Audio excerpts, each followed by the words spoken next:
Welcome. I'm Liz Taylor, ocean explorer, naturalist, and entrepreneur. I'm Sylvia Earle, oceanographer, explorer at large with National Geographic, founder of Mission Blue, and I'm an ocean elder. Thank you, ocean elders, for sponsoring this program. Absolutely. And this is our show, Dive In, where we host informal and open conversations on topics of wonder and interest. We're glad to be back and hope that everyone has made some time to get outdoors. You can ask questions using the Q&A box, and later on in the conversation, we'll get through as many of them as we can. And throughout the conversation, there'll be posts in the chat for additional information. And we want to remind everyone that the world is blue. Blue, yeah, she's got the blue jacket to prove it. And we're so thrilled today to have Victor Vescovo joining us. Venture capitalist, retired naval officer, suborbital space Explorer. Yes, another Explorers Club member here. Mountain climber and undersea explorer. Could he be the most interesting man in the world? I've tried to keep busy. And there's more to be done. Oh, yeah. Oh, Absolutely. There's always something new to explore. Well, while I get around here to sharing the slides, you are one of the Grand Slam explorers reaching the North and the South Poles, in addition to climbing the 7 summits. So while I'm getting ready to share the slides, in addition to Everest, Denali, and Kilimanjaro, what are the other summits? The other ones would be Mount Elbrus on the border of Russia and Turkey, the Vinson Massif in Antarctica, Cerro Agua, highest mountain in the Western Hemisphere in Argentina. And I think that covers it. Oh, and Mount Kosciuszko, the highest hill in Australia. Excellent.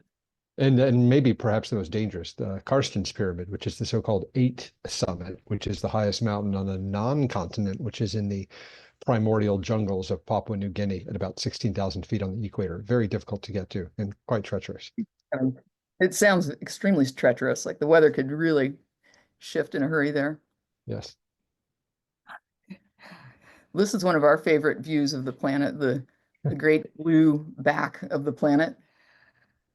it's Yeah, definitely one of my favorite quotes by Arthur C. Clarke when you consider that 71% of planet Earth is water, that how odd that we call it Earth when quite clearly it is ocean. 100%. It seems like duh. In fact, one statistic, I think it's on the next slide, that I love to tell people that really shocks them is the fact that if you take the average place on planet Earth across ocean and land, and you take the elevation into account, the average location is around 3,600 meters underwater in complete darkness. That's the average place on our planet. Yeah, and it's where most of life on Earth exists. Yep. It's just living in the dark. Living in the dark. Quite literally, because we still have only explored 25% of the ocean seafloor. So literally more than half of planet Earth is still completely unexplored and unmapped. And that's why I like to call it the last great true exploration on planet Earth is mapping the seafloor and understanding it better. And yeah, definitely. It's the best, really the greatest era of exploration. It's just beginning. Just beginning. We're beginning to know enough to know what we don't know. And that's progress. Yeah. Right. It truly is. And we've talked a lot about some of the deepest places on Earth and then the highest summits. And we're wondering about, Mauna Kea, right? It's really sort of the tallest mountain that's out there. But starting at the bottom. Starting at the bottom. Yes, which I did a couple of years ago. That was a fun adventure, was taking a local Hawaiian PhD in ocean science. We went down to the very bottom of the base of the mountain at 5,000 meters. We floated to the surface.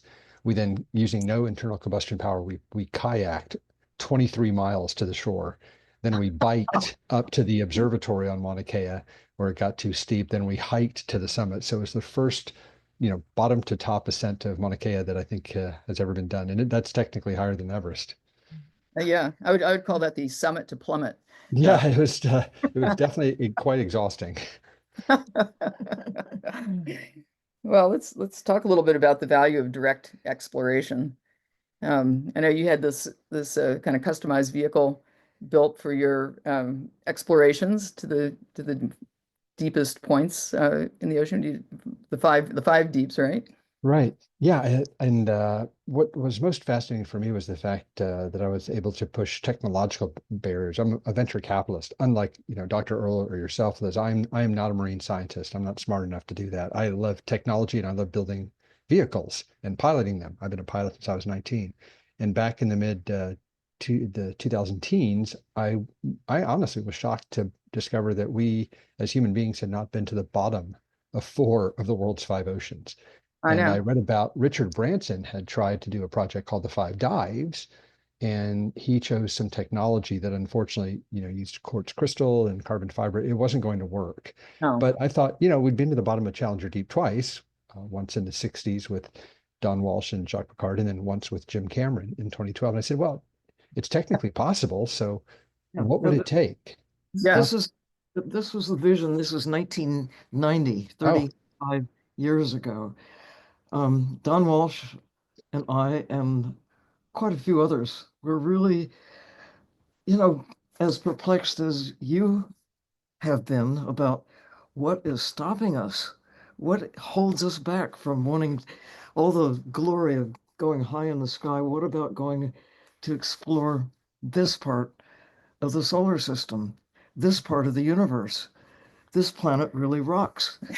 And it just completely baffled me because, you have very high net worth individuals who thought nothing of spending 100 million or even 200 million on a pleasure yacht. And yet you could apply the same resources, less than a fraction of that, to do what we did, which was to design and build a titanium two-person sphere that used modern technology, even more advanced than what Jim Cameron had in 2012, but would allow for a reusable submersible that could go to the bottom of Challenger Deep multiple times in a tight time frame. And if you could do that, well, then it was just a matter of logistics, just Yeah. going around the world.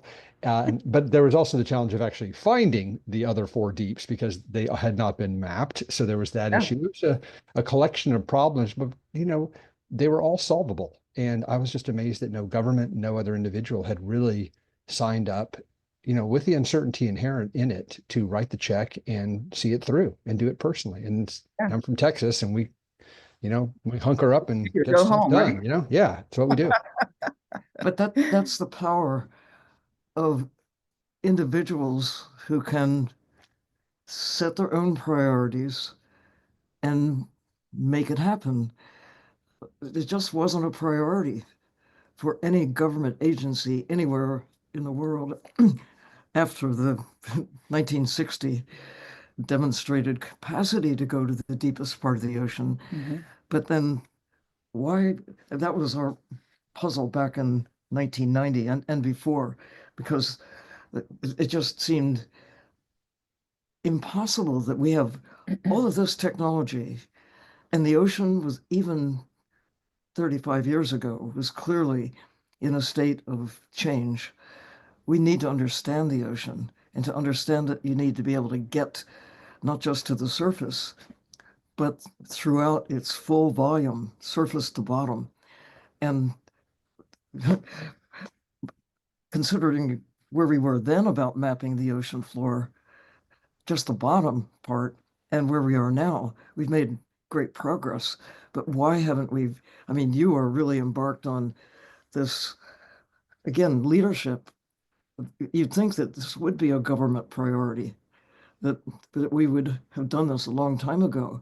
We're mapping Mars, we're mapping Jupiter, we've got a pretty good map of the moon. What's holding us back from mapping Earth? Well, it's interesting. I think with respect to the five deeps, there was no great constituency for doing that mission. The scientific community was, oh, that's kind of interesting. It's kind of a fun joyride for Victor and his sub and his team. So there wasn't a deep scientific reason to do, the five deeps, and no one government had control over the five locations. So there wasn't a real impetus other than for a crazy individual willing to write a check and put himself out there to do it. And I think the other issue is that when it comes to the ocean, and I've made very, very few, actual investments in ocean technology because there really, unfortunately, isn't anything commercially viable in the ocean except for fishing and oil and gas exploration. And it's extremely expensive to operate in the incredibly brutal environment of the ocean. And ocean science funded by governments or academia or NGOs, it can be stop and start. And so it's Yeah. difficult to get economic sustainability to explore the ocean for exploration's sake. It's rare. Right. It really is. And Except now, Yeah. when we see that the systems, the planetary systems that make Earth habitable, governed by the ocean, are changing in ways that don't bode well for our future. That if the ocean is in trouble, and it is, we're in trouble because things we take for granted, like the air we breathe, like like a relatively stable rhythm of climate and weather and temperature within a favorable range for us, they're all in a state of uncertainty, certain uncertainty, Yeah. and the need to understand so we can properly behave ourselves with respect to these planetary processes that keep us alive. There really is a sense of urgency that wasn't there before because we didn't know we had to care about who lives in the deep and the carbon cycle, the water cycle, all these things that they sound a little nerdy, but our existence depends on yeah, knowing. I couldn't agree more. I was trained as an economist in my undergraduate studies, and one of the very famous axioms is something called the tragedy of the commons. And it right. came about how they observed people using Boston Common. And if you have a public good that you can't charge for, it tends to be heavily abused. And individuals don't really take care of it because there's no incentive to. And I think that's also why they call economics the dismal science. It's because we bring to light some of these unpleasant situations of the human condition. But the ocean is so large and it's so powerful. I think people can easily take it for granted because it is so massive and they think it's impossible to harm. But Right. to your point, we are learning that we absolutely can harm it, and it is the lungs of our planet. And we do need to understand how it operates better, or it can absolutely negatively affect us on land. Yeah. And and your work, I think, in trying to get a better handle on the mapping piece is really critically important. And we see that there's these disparate data sets. We saw it when we were working on the ocean layer in Google Earth, like how many different kinds of maps there are, everything from, paper charts to microfiche to, you know, and they're all just like all over the place, and we don't know how accurate they are. And now we've got sort of satellite imagery paired with AUV and shipboard imagery that is just, it's really a tough job to kind of figure out how to put it all together and then make it searchable and be able to track change over time. And to ask a simple question such as, well, where are the deepest places in all of the, and nobody had an answer. Right? No, no. I was told almost as we were about to begin the expedition that, oh, we actually need to map them. And I'm not a marine scientist. I said, oh, well, what do we need for that? They said, oh, you need one of the most powerful sonars ever put on a civilian vessel. Where do you get that? So I bought serial number one of the Kongsberg EM-124, which could map at full ocean depth. And we were always scrambling before diving the submersible to actually find the deepest points of the five oceans. And it was tricky, especially in something like the Southern Ocean in the South Sandwich Trench. No one had even remotely mapped that entire trench. And we did that, and we were able to find the deepest point. And I'm actually quite proud that after we dove to the deepest point in the Southern Ocean, the deepest point is now called in the IHO database the Factorian Deep. It was named after Right. the submersible, the limiting factor. And so that's pretty cool. That is cool. And and all the complementary technology that we can Yeah. bring there as well is just very interesting to kind of see, like how can Who we lives who there? lives there exactly. Yeah, and you brought up this slide here, which this is truly the unsung robot heroes of our expedition were the three full ocean depth landers that we built and took with us. They had multi-purpose and they were absolutely invaluable. They were navigation beacons for the sub on the bottom so we could navigate and know where we were. They had great high definition cameras. We were able to capture video of some of the deepest organisms ever recorded. We were able to bring back samples from their baited traps.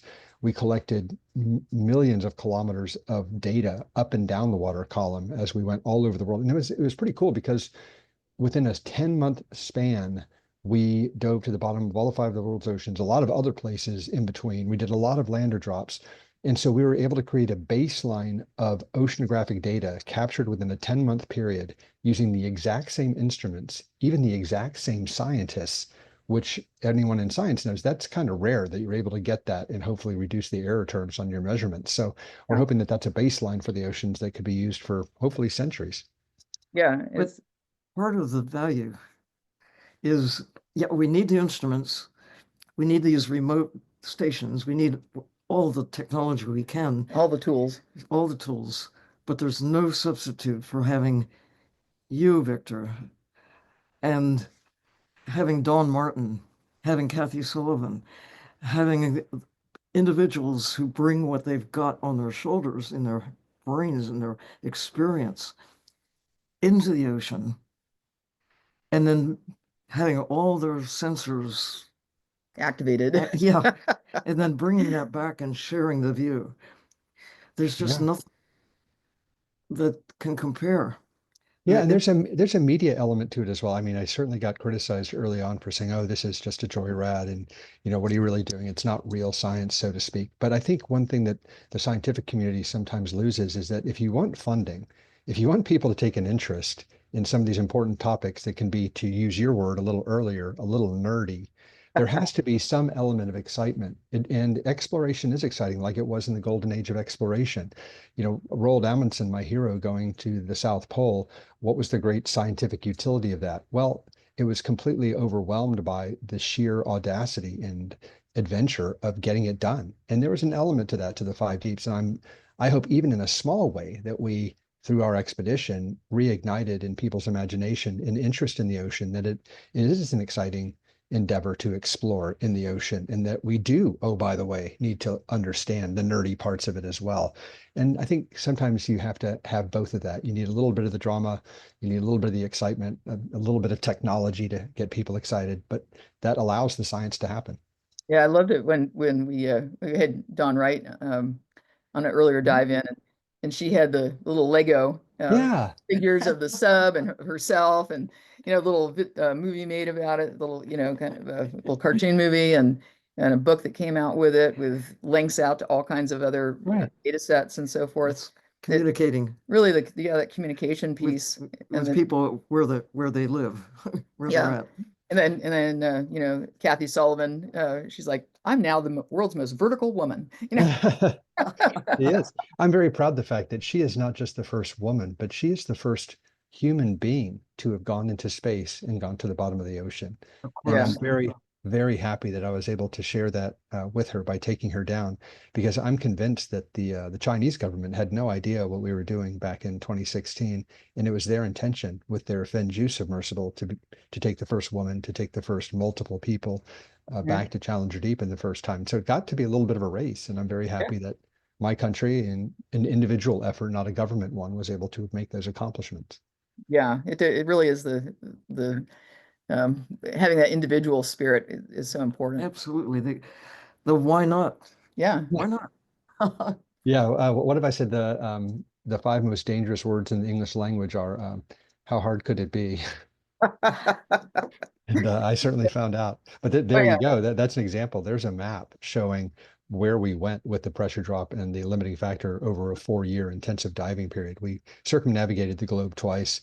We visited 17 deep ocean trenches, dove in all of them. We were able to precisely measure the depth of all these different areas, bring back an enormous amount of scientific data, and involve a lot of countries, such as the Federated States of Micronesia, Tonga, Chile. I was very happy that the very first descent to the bottom of the Atacama Trench off of Chile, it was me with 2 of the chief scientists of the Chilean oceanographic community, and they were just overjoyed at what we were able to see and find, and bring together the local scientific community into their trenches, like the former president of Yap and Palau down to their trench. That meant a lot to them. But that's one of the things so admire about you, that it's one thing for you to go and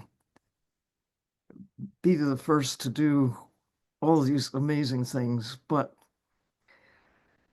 it's when you take others along, and especially, I thought it was really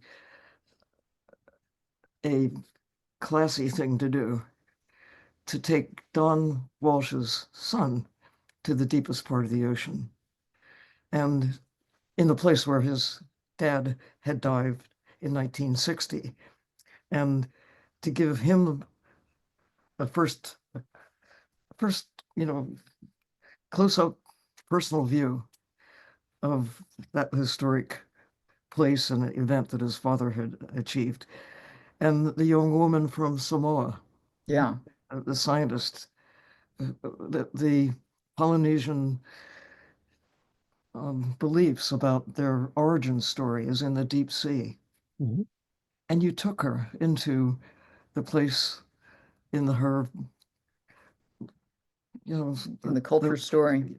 it's the cultural history as well as the science. She's a PhD scientist, but there's more to exploring the deep sea than just getting facts and figures. There's the ethical, the moral, Yes. spiritual part. It's that Yeah. whole experiential, moment that comes. So We're human beings. bravo We are driven for by what you've done. stories, Yeah. and being able to tell these stories, like taking Kelly Walsh down to the same place his father went, 50 years before, taking down Nicole Yamasee.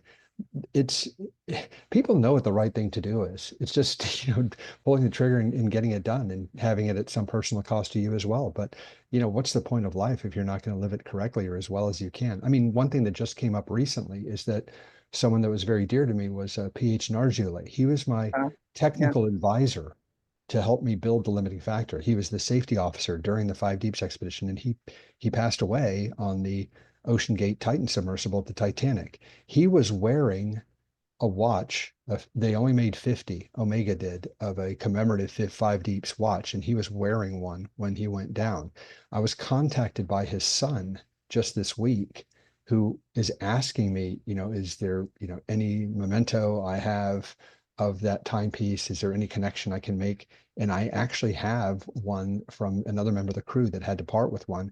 And so probably this summer I'm gonna meet Julian and hopefully give him that timepiece. So it's not the same one that his father wore, but it was on the expedition and it did go to the bottom of Challenger Deep. Do I have to do that? No, but is it the right thing to do? Absolutely, because we're in a small community, it's the ocean exploration community, and we need to look after one another and engage in a correct way with not just our own team, but also everyone around the world, and tell these stories and bring us closer together. Yeah. And then tell the stories and share the experiences and hopefully get others to understand why the ocean matters and why it's important. Yeah. Right. And we see there's so many, Captain Cook would be so impressed. right? But there's just so many, incredible threats out there right now. We've got like these just completely out of control industrial fishing practices. And I think the one that is just really frightening is this whole concept around mining the deep sea. Oh my gosh. And I know you've Yes. done some amazing analysis from your, your mind of the economist as to like, you see here, like this came at a huge cost, this expedition, just thinking about the difficulty and everything you had to do. And then you look at something like deep sea mining and you're like, are they mad? That's Yeah. just economically insane. Yeah, the thing about deep sea mining is that what really frustrated me, and Sylvia, you were there in the early days a couple of years ago when I started to get involved, and I got even more involved directly because you asked me to, and I made a commitment to you, as trying as it is sometimes to fight the ignorance. But 98% of the debate that I saw happening with deep sea mining involved the environmental aspects, which is a valid point. I mean, it's incredibly destructive to the ocean seafloor and the biomes down there. But I was just scratching my head because I was amazed that people were just assuming that it would make money. And I think that it was just glossed over because most of the people that were in the debate were environmentalists. They weren't economists or businessmen. I've actually owned a metal reprocessing company in the United States, and I've dived to great depths and seen what it does to equipment. And so I started to lay out the many challenges of deep sea mining. First off, it's technological. People don't get that in deep sea mining, there are really only four metals that you can mine, and that's copper, manganese, cobalt, and nickel. And copper and manganese are very readily available on the surface. It's really, truly just about nickel and cobalt. And there's one type of battery that uses cobalt and nickel, but it's being rapidly replaced. And that's the dirty secret of deep sea mining, is that it really isn't about mining all sorts of things. It's about mining one or two metals. And those metals are becoming more and more irrelevant. And that's why the prices of those metals are going down significantly. So there's that issue of technological substitution. And then there's the technical aspects of putting heavy rotating machinery at 4,000 to 5,000 meters operating 24/7. They just gloss over the incredible amounts of maintenance and damage that equipment will suffer and the cost associated with that. And then there's the whole issue of relevance. If you go into the financial documents that have been filed with the SEC by companies like the Metals Company, even at the full production rate that they anticipate 10 years after putting billions of dollars into capital to do this, it would represent less than 3% of the world manufacture of cobalt and nickel. It's not even that relevant, yet they make it sound like deep sea mining is the answer to our electrification issues. It Yeah. would have no material effect on terrestrial mining. There's that relevance issue. And then there's the pure financial. For example, it's the dismal science. People don't go into the spreadsheets and the budgets of the metals company and others. But if you do, and you're trying to do that, you see that they're playing a lot of fast and loose with those numbers. They put their projections out back in 2021, and they have not adjusted them at all for increased costs, even though we've had the highest inflation in 30 years. Those are the Yeah. types of maneuvers that they do to try and hide the ball, so to speak. So on any number of fronts, the easiest way I can summarize the deep sea mining debate is that deep sea mining is an extremely expensive, highly risky, almost irrelevant solution to a metals problem that existed 10 years ago. So, Victor, how do we get that message? And coupled with the image that's on the screen right now, Yeah. this will be sacrificed for nothing. This extraordinary, we care increasingly about the loss of the diversity of life on the land. There are movements to urgently, and they should, protect Amazonian rainforest. We Mhm. must. We're looking at the loss, the peril of wildlife on the land, and we're oblivious to the cost to wildlife in the ocean of these preposterous schemes that are based on basically myths or Yeah. Never underestimate the power of myth. For example, they'll say, well, it's better to mine a square kilometer of the seafloor than a square kilometer of the Indonesian rainforest. They'll make false equivalent arguments. Of course, ignoring the fact that the mines in Indonesia are far thicker than the very thin level of metal on the seafloor. And also, there are any number of species that are in the deep sea ocean that we haven't even cataloged. So making that comparison is wrong. But that's the nature of it. You can make any statement you want in the business community. And, it doesn't necessarily have to be true. But if it sounds right, people will do it. A great example is that a lot of people seem to associate deep sea mining with securing critical minerals like rare earth metals. There's nothing of the sort. Even the metals company admits that there's no economic viability to getting rare earth metals from deep sea mining. And yet they don't puncture that statement when it's made by politicians and others in support of DSM because it helps their case. That's just one example. But they have no choice. They're running out of money. They're running out of, good solutions. They're not getting the regulations from the ISA to actually go and mine the seafloor. So they're kind of getting desperate. And never forget, companies don't just give up one day when technology changes or their business models are flawed. They will keep flogging their business case until they run out of cash. And they'll run out of cash when people don't believe their story anymore. So all you can do is just keep trying to get the truth out there. Yeah. Yeah. back in the 80s when Lockheed invested quite a lot of money in going to the deep sea to explore the possibility of mining. He came back with an assessment. There's nothing down there, just sea cucumbers, and who cares about them? Mm. Well, we know more about who is there and why we should care even about sea cucumbers. But this myth persists that there's nothing there that we should care about. And thank you for exposing the lie Hmm. and revealing this extraordinary diversity and abundance, but coupled with the reality that economically, this really is an empty argument. The economics are again a lie.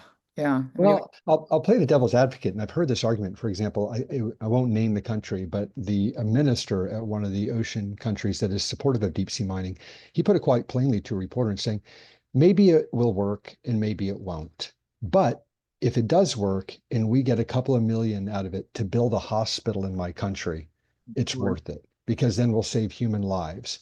And yes, there's, other costs associated with destruction of a biome, but it's a relative trade-off. Human life and going to electrification of the world to get rid of greater use of fossil fuels. You can make arguments, but that is why I keep coming back to the economic arguments because you can argue, destruction of the biome, the trade-offs between mining on land versus mining in the ocean. Those are unfortunately arguable points, which is why deep sea mining advocates like to have that debate because it's not as hard for them to lose that debate.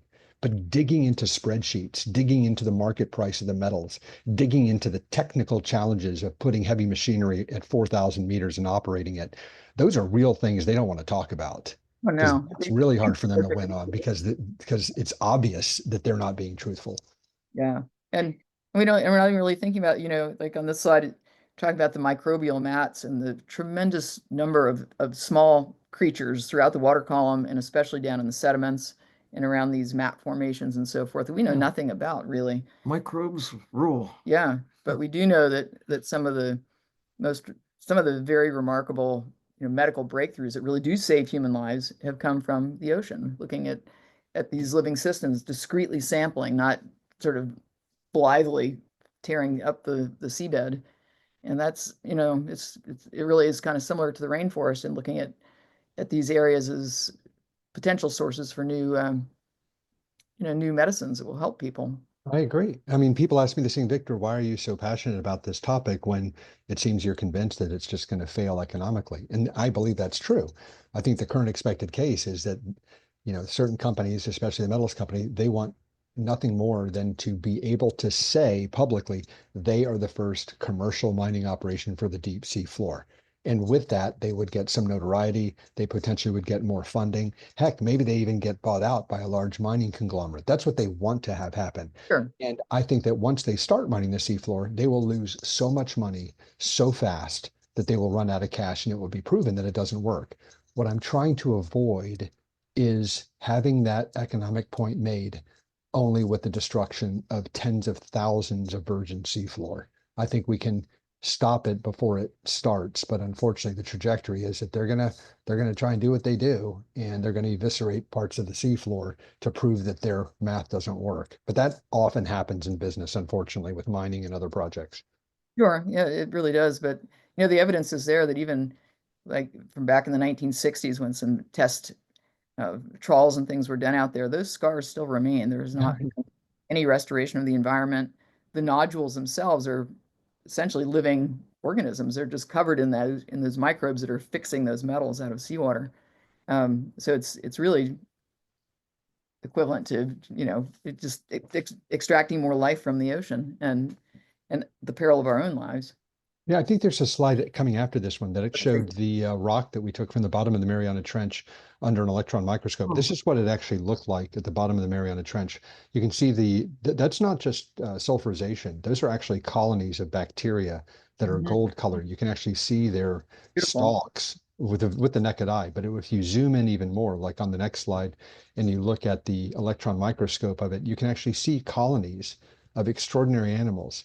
And just because they're small and they look completely alien doesn't mean that they're not important or that they couldn't harbor extraordinary advances in organic science because these are creatures living where there is no chemosynthesis. This is a different They, pathway of life than exists on land, and yet people want to go down there and just obliterate these environments.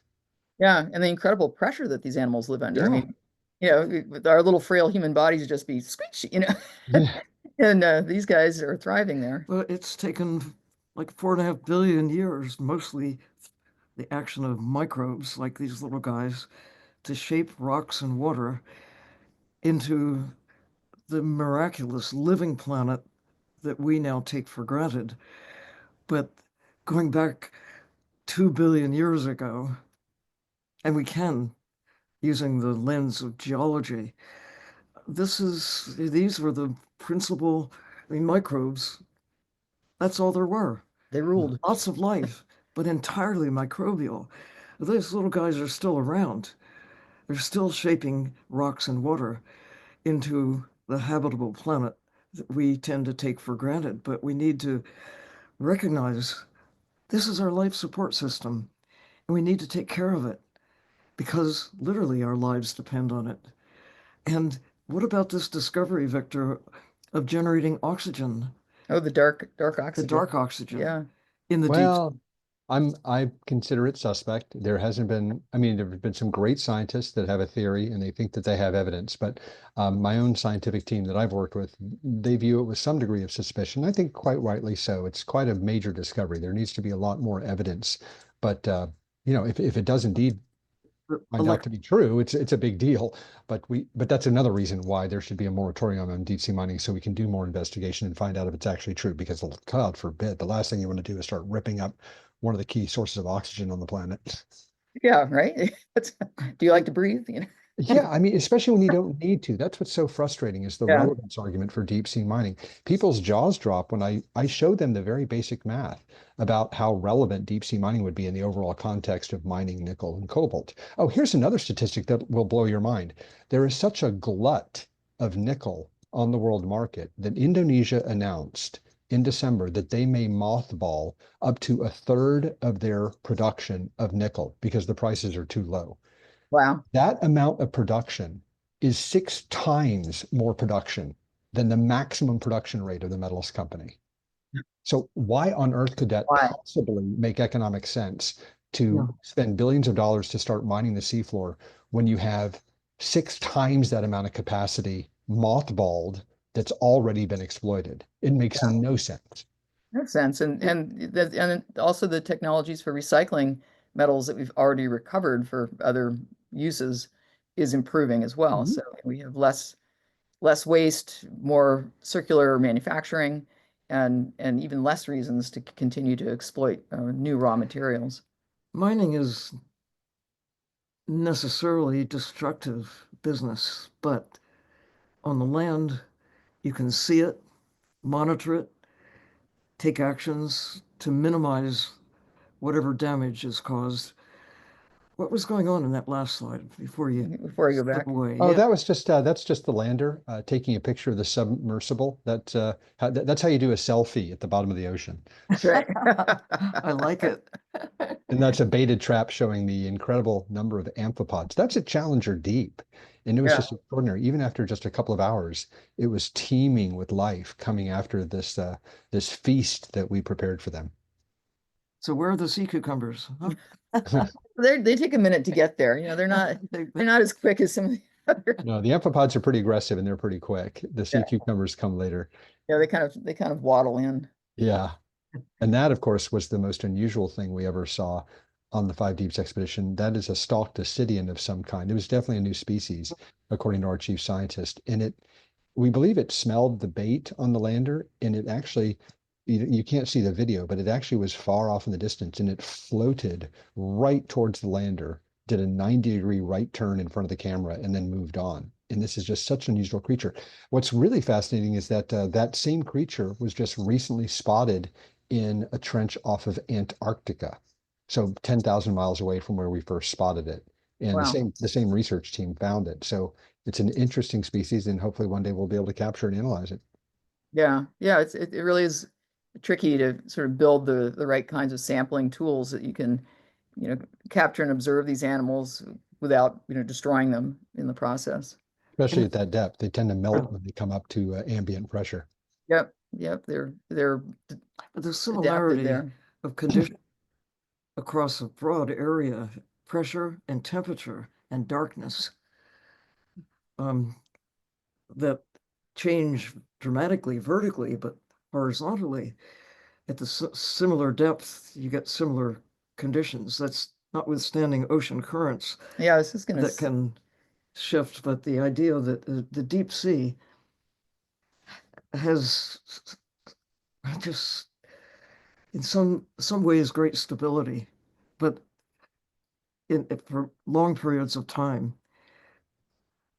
without the wave action that you get. Of course, there are earthquakes and other disturbances, but generally, you think of what it takes to have a manganese nodule carpet on the sea floor, where the individual nodules take a million years or so to form, as compared to a coastal habitat where you have seasonal changes that really are quite dramatic as compared to the dynamic. relative stability of some of these deep sea systems that have been undisturbed, relatively speaking, for such a long time. And then we come along, bulldozing the ocean floor, thinking that, so what? Who cares? I mean, and little Yeah, creatures such as this, who are you? How did you come to be? What is your place in the, the web of life, this closely coupled connections that have taken so long to come into existence? And for the first time, really, you, Victor, have been opening the way to see creatures that their stories need to be known and told and respected. But if you don't know they're there, how can you care? that's What? right. Yeah, and what's extraordinary as well is that, one of the big arguments from people in support of deep sea mining is that they're saying, Victor, you don't understand. It's absolutely critical that we replace fossil fuels with electric vehicles, and the minerals that we need to electrify these fleets are on the deep sea floor. So yes, there will be destruction, but it's far worse to not accelerate the electrification of our transport fleets. To which point I again go back to the arguments of, you don't understand. You don't need these minerals. They're being replaced by lithium iron phosphate, by lithium sulfur batteries. And by the way, the amount of production you're going to have is not going to make any meaningful contribution whatsoever to electrification. It's less than 3%. And what's amazing is that there's really no comeback for that. They just go, well, we still just need to do it anyway. There's a non-argument. So there's almost a level of denial. I call them the true Yeah. believers. They just will not get off this religious belief that while there may be a small cost to obliterating the seafloor to mine it, that it is greatly outweighed by the inevitable and horrible effects of climate change that is solved by people buying Teslas with lithium nickel cobalt batteries. It's nonsensical, but they believe it, and they believe it so strongly that they continue to give millions of dollars to these companies. Yeah, I always kind of think about like how much fossil fuel will be Yeah. used to Mine? to mine the deep sea floor to have us use less fossil fuel. Well, it's like, unfortunately, I may, be very unpopular for what I'm about to say, but if you actually look at the hard economics of wind power, and I'm in the largest wind power generation state in the United States, Texas, if you look at the full economic cost to make the concrete that actually the wind turbines sit on, the amount of energy required to build the turbine blades, the amount of fuel needed to transport these massive devices across the country and install them, it's really questionable if the full life cycle cost of wind turbines is actually economically and environmentally beneficial. You just look at the math, and I've looked at the math, and it's, a lot depends on what assumptions you use or whether or not it makes sense or not. And people go, how could wind power not be environmentally friendly? Well, it takes a lot of resources to build a wind farm. Yeah, that's true. But I think it probably takes even more to mine the deep sea floor. Well, yeah, I mean, then it just gets silly. Yeah. And there are other consequences that, there, everything has an impact. Sure. It's just, as you have been faithful about doing is look at the whole picture. Yeah. Try to really take what we can do now that we couldn't do before. Look at the full consequence. Don't just take the little piece that you want to Right.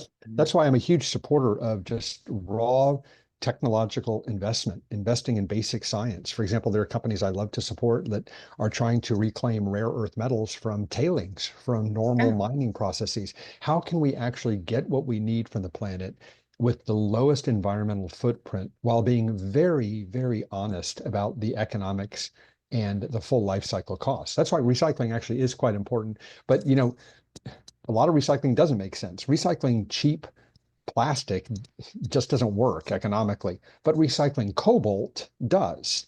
So you just have to be intellectually honest and not just have knee-jerk environmental reactions to any number of these problems, because at the end of the day, things are done and repeated that make economic sense. Otherwise, it's unsustainable and will not continue going forward unless it's heavily subsidized by governments at the expense of other things.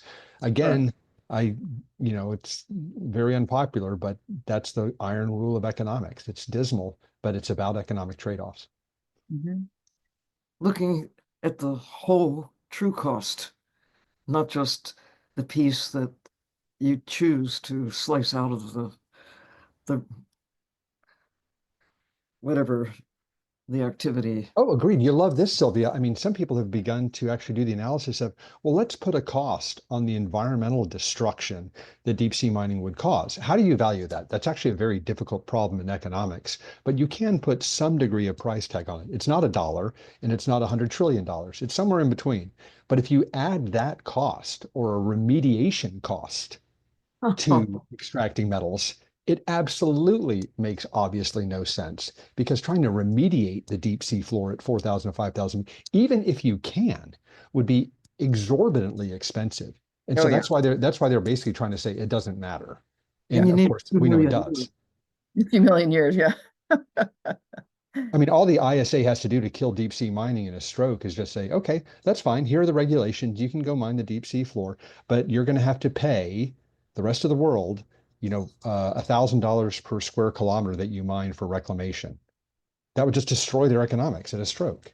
But Yeah. that hasn't been done. And of course, it is not being done because everybody knows that that would kill it outright. Yeah.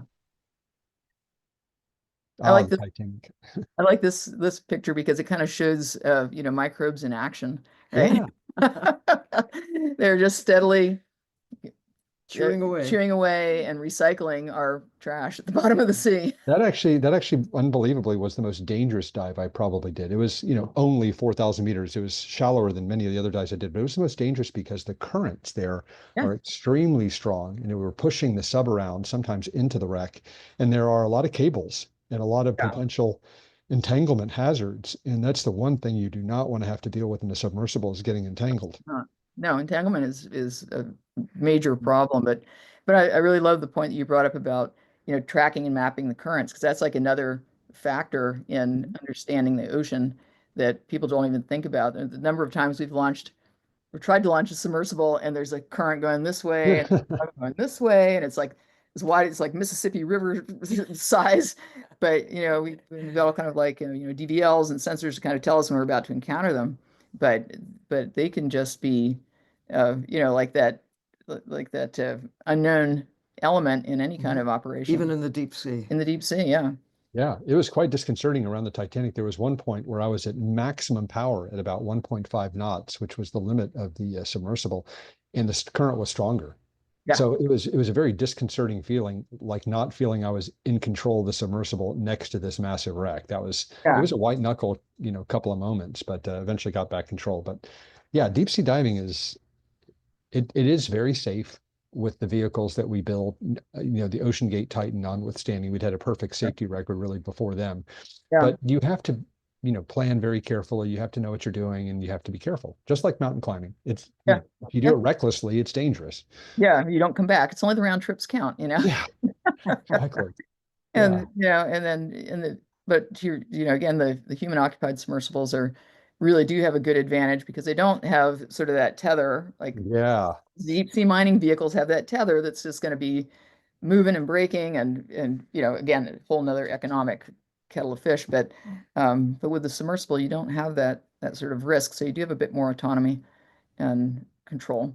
Well, that was one point people kept asking was, well, why do you need a manned or crewed vessel to go to the bottom of the ocean? You should just use robots. It's like Yeah. that cable would be 7 miles long. You would need I a mean, massive ship just to hold the cable. And by the way, the deepest shipwrecks ever discovered were by my submersible. And it's precisely because even robots couldn't get that deep. yeah, and The tail wags the dog. yeah, you're flying together at most of the Right. yeah. Yeah, and there's an example. We were able to solve the mystery of the French submarine Minerve. That was a submarine that went down in the 1960s for unknown causes. And having a crewed submersible allowed me to have next to me a French admiral who used to command this type of submarine. And we went down and we were able to locate the wreckage. And after doing several circuits of the conning tower, he turned to me and he said, "I'm pretty sure I know what happened." I was like, "What?" And it appears that they were just below the surface transmitting with their periscope, and they were run over by a container ship, Oh, and it snapped the snorkel, and it caused massive flooding, and they couldn't get rid of the water fast enough, and they went down. But he could tell by the snap in the snorkel. I think it's on the next slide that actually, we could actually see where it did. There it is. You can kind of see an yeah. unnatural break on the back, and so we helped solve the mystery. And could a robot have done that? Probably, but there was not. I mean, it was very interesting. He was like, "No, no, go here, get closer to here. Let's look at this." It was a Yeah. very dynamic process having a crewed submersible on a wreck. But that's the same way. I mean, it is so different in my experience of looking at video from our landers with the scientists and actually having them sitting next to me as we were looking at the environment in the deep ocean. It's Right. completely different. I'm Sylvia, you can speak to that. You've had both experiences. Yeah, absolutely. Again, having the kind of like pairing the scientist with the other mission specialist or any ordinary person, whether it's a musician or a Or teacher or or teaching a astronaut, scientist how to control pilot. the sub. That's always a sporty time. So Being a pilot is pretty cool. Yeah, that's gonna- what I enjoy doing. I think we're going to jump out because we've got some questions coming up in the I think queue. Cindy Van Dover was the first scientist to pilot the Alvin. I Oh, mean, there are many other pilots, but she was a trained scientist and got more science time because she was also the pilot. Because, yeah. very- yeah, Cindy Van Dover, my hero. That's right. You're my hero too. Ah, you're very kind. All right, so we're going to jump into some of the questions. Oh, we have, Questions. gosh, time has flown by. I know, right? Let's see. Susan says, I'm kind of relieved that the ocean is not fully mapped, a place unharmed by humans yet. Take care of the uppers, but leave the unders alone. Am I nuts in this? Is my head in the sand? Why do we Well, need that, Victor? we're trying to map as much as we can and disturbing it as little as possible. So I'm involved in a project right now to use satellites to map coastal areas. We did about 500,000 square kilometers over about a 12-month period. And we're trying to continue that work because it's non-invasive and it's very effective. And I'm also trying to build, hopefully, the most efficient deep ocean mapping vessel ever built that would cruise at a steady 10 knots, operate pretty much 24/7. It would not be a robot. It would be primarily autonomous, but it would have a minimal crew. And I think that's the best combination. So hopefully we can map the seafloor and get all this information that Sylvia says is so important so we can map the ocean and understand the currents and everything else that might be down there. Nice. Diane says, I collect thousands of bottle caps a week off of the beaches, Huh. and my volunteers say that they never find the bottles that belong to the caps. Are they in the bottom of the deep sea? Yes, unfortunately, Dawn Wright spotted one when we did a dive on the very bottom of Challenger Deep. We were cruising along the bottom at 10,925 meters, and she said, "What's that?" And we cruised up next to it, and it was a Heineken bottle. So Oh, they're made of glass, they fill with water, they get negative buoyancy. So glass bottles go to the bottom. And I saw a lot of them in the most contaminated place I've ever seen, which was the bottom of the Mediterranean Sea, the Calypso Deep off of Greece, and there were bottles everywhere. yeah. And we saw one on one of the very first dives with the Lulukai ROV, 6,500 meter ROV system. We built, took it down on a test dive. Test dive is about 4,000 meters, turned on the lights, switched on the camera, and full frame Dasani water bottle. Well, you know what? At the end of the day, I'd rather have a glass bottle in the ocean than a plastic one because at least the 100%. glass is biodegradable and not that bad. But plastic, once it gets in the ocean, there's no removing it and it turns into microplastics. That's the unseen horror of the ocean. Every single deep ocean trench that we got water samples in, we found microplastics. It's everywhere.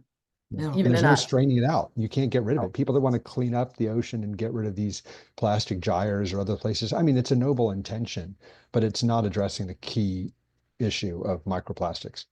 Yeah. Good start is to turn it off at the source. Yeah, Yeah. but that Right. gets back to the economics. Plastic is really cheap, really durable, really damn useful. And until there is a drop-in replacement at the same price point for plastic, we will continue to make it. It's economics, and Yeah. that's just the way it is. And that's why I love supporting research to develop biodegradable materials that could be food and not just waste. And putting the full cost on the balance sheet. That's the part that's missing. Yeah, but who assesses the tax and how is it collected and where does the money go? There are all these ugly parts of, fully costing out the economic effects of, negative products. It's tough. Yeah. What's Like like, the biggest polluters are the Philippines. What are you going to do? Bankrupt the Philippines because they put so much plastic in the ocean? I mean, it's a tough problem. Yeah. So Martha says, please help explain how mapping data is standardized from the various sources and how to contribute of existing seafloor data. Well, in many respects, you have organizations like the International Hydrographic Organization in Monaco, and you have JEBCO, which is standardized in terms of what data it will accept. So you can't just map the ocean floor with a crayon and send it to JEBCO and have it accepted.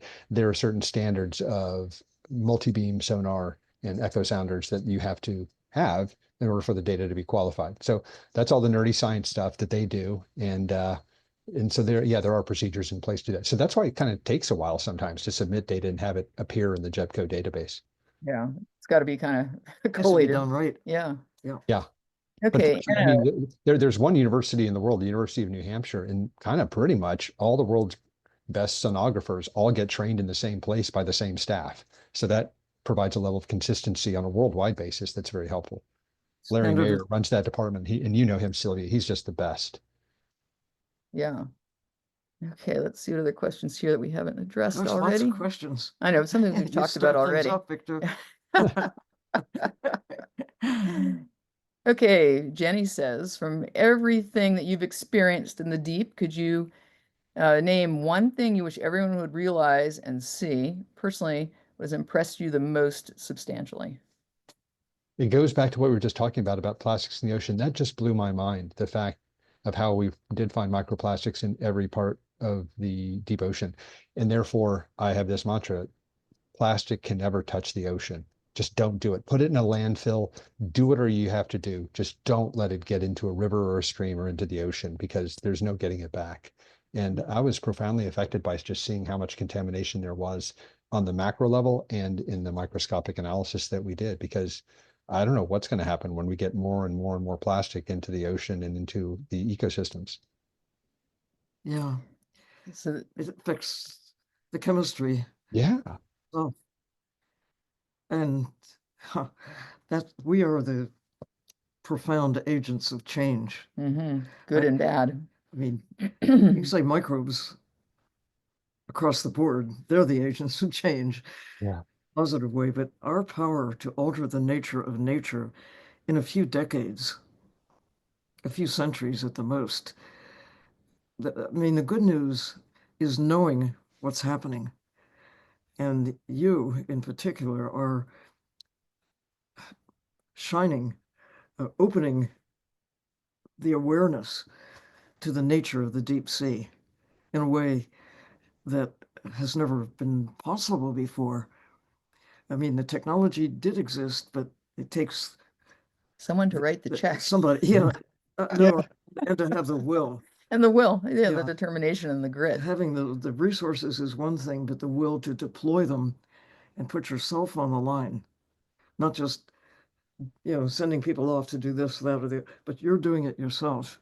Well, putting, that I think that brings more notoriety to it that, as an, person writing the checks, but also doing it and also speaking about it. I think that's what people want to see. Communicating. I mean, yeah, that's kind of what influencers do. God, I hope I'm never called that. But the issue is that it's one thing just to write the checks. It's another thing just to do the science. But when you have people like yourself, Sylvia, that I know. unfortunately seem quite rare, or Jim Cameron, people that are out there proselytizing, I do it and it's important and you need to listen to me, sharing the view. it gets traction. And then you share the view with others who in turn can be magnifiers. So Exactly. bravo. Yeah. All right. So we have one one more question here. These are two questions that are kind of the same question. Yes. Okay. Steve says, what's next? And Hillary says, a question from the 11-year-old Beatrice in Stockholm. We love the talk. And what are you going to explore next? Well, I mentioned I really am passionate about mapping the seafloor, so I'm trying to develop this vessel over the next 2 to 3 years to start mapping it, hopefully 1 million square kilometers per year if things go according to plan. I'm also doing long-term planning and technological development for a next generation submersible. A good example of just one thing I'd love to improve is just the manipulator arms, where they are hydraulic and they tend to fail a lot at extreme depth. So I'm trying to develop an artificial muscle-based manipulator arm that could work at any depth very reliably. That doesn't exist, so we're having to invent it. And then I am a venture capitalist, so I put a lot of money behind some somewhat exotic technologies. One is to resurrect the woolly mammoth. And then another one, in fact, next month, we're going to be launching a satellite probe to look at an asteroid for its potential to be mined, which actually economically makes sense compared to deep sea mining because you're not dealing with so many issues that you would deal with the ocean. And I believe that asteroid mining actually has a future. So I'm working on a lot of different things, some of them quite exotic, but hopefully they'll come to fruition. Excellent. That must be like a mind-blowing fact for people that it could be cheaper and more cost Yep. economically viable to mine an asteroid than to mine the deep sea. Yeah, it actually is. I can show the math. So I have one quick question. I know Sure. time, but Yes, we are. we've learned quite a lot about the surface. We're learning quite a lot about the depths of the ocean, the bottom, but the ocean is between the top and the bottom. This is the ocean. The juicy part, as you say. Yeah. The deep scattering layer is not all that deep, 1,000 meters, too deep to hold your breath, between 100 and 1,000 meters, but and all the other this is the dynamic living system that maintains the habitability of Earth. And it's still, getting there, getting our minds there, getting documentation. It is so dynamic and so important and so unknown. I I hope that that's on your hit list. How do Well, I mean, part of it is just trying to get greater access for people in the ocean. People care about things that they know, and things Correct. that they know they often tend to come to love. And if they love something, they'll protect it. And that's why I worked with Triton to build the limiting factor to get us to the very deepest part of the ocean, but also to encourage that industry so we can get more people in the water safely and experience the transformative effect that happens when you go into a submersible and you see in a Yeah. clear hull the beauty of the ocean and all the incredible wildlife. You cannot not be affected by that. We'll get you out in our Honu subs pretty soon. Okay, that'd be great. Thank you. They're coming to Tahiti soon. Cool. So we are out of time, top of the hour. In respect out of your time, Victor, we want to say thank you so much for joining us today and answering so many questions and sharing your knowledge, and especially the economic arguments that people don't think about those, and it's really critically important that they do. So thank you, and thank you, Ocean Elders, and everyone out there in the Dive In community that comes back time after time to enjoy these conversations with us. We are incredibly grateful to you all, and water connects us all. We're going to be back again on February 19th talking about students on ice. And until then, remain curious and remember, take care of the ocean. As if your life depends on it, because Because it does. it does. Yes, indeed. Thank you both very much. Thank you, Sylvia. Thank you, Liz. Great to see you. Thank you. Thank you, Victor. Thank you, everybody. Next time. Bye for now.